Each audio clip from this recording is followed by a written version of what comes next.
ayyaana dandaganne gargaarsa guyyaa suni oolmaa Yesuus naaf oole anaaf du'a gidduutti tarkaanfiin tokko afnaanii dhufee gidduu naa galee yoomiyyuun irraanfadhu oolmaan inni naaf oole keessa garaana nyaata ofii fannootti ba'uun dhufee narraa gombisee wanjoo koosa ulfaata na ceesise harkisaa gaafa ce'umsi dhibee riqicha ta'uudhaani rakkoon dhabamee miti lolli dhabamee miti lolee nan injifachiise na fide kakuudhaani na fide kakuudhaani na fide kakuudhaani na fide kakuudhaani na fide kakuudhaani.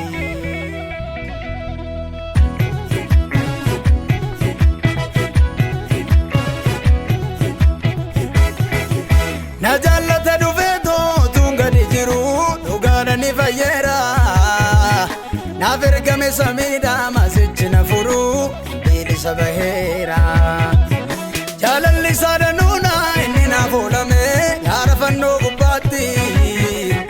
baraani gaarummaan saanarraa dambahu afaan amma dhumaatti akkamisa dhiisee deemaa inni masiisa guddaadha Akamisa disede manne lafa baisa dugada Akamisa disede ma ure famonde senako Akamisa disede ma isaniti fufaborinko Akamisa disede inni masisa gudada Akamisa disede inni lafa baisa dugada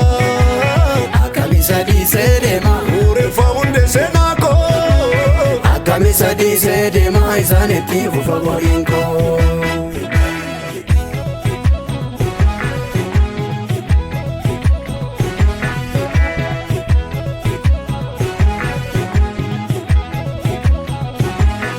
Otunjiro abdi fitadhe lafa onaa taa'e yaada kuuse ana nyaachuun na sodaachisu bitaa mirgaan bineensi yuuse Olera sana wala banama nana dema gofta gabadde alle mejau batu sisa wajin demo filadde ana fisa waya isa wajin demo duma filadde ana fisa waya isa wajin demo duma filadde ana fisa waya isa wajin demo duma filadde ana fisa waya isa wajin duma filadde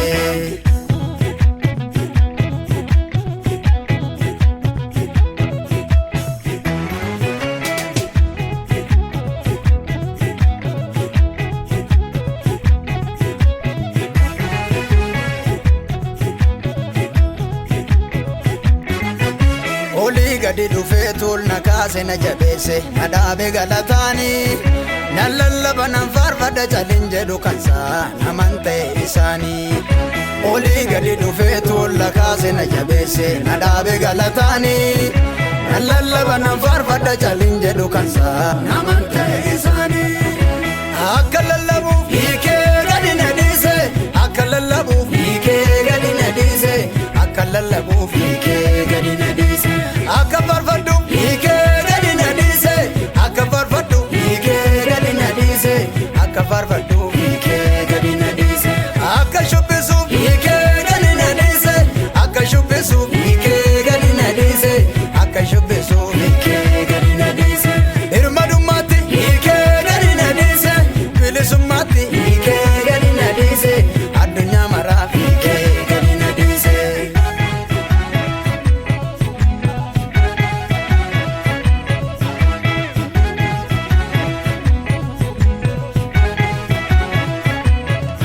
Yollumaat na filate akkan hojjedhu mana isaa keessa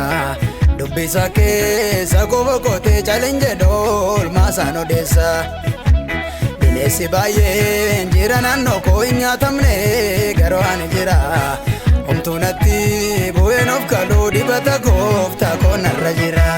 Akka lallabuuf hiikee gadi na dhiise akka lallabuuf hiikee gadi na dhiise akka lallabuuf hiikee gadi na dhiise Akkam farfadhuuf hiikee gadi na dhiise akkam farfadhuuf hiikee gadi na dhiise akkam farfadhuuf hiikee gadi na dhiise hiikeetu gadi na dhiise hidhaa miila koonarraa fuulduratti na deema innaa baddu kanarraa hin caalutti na deema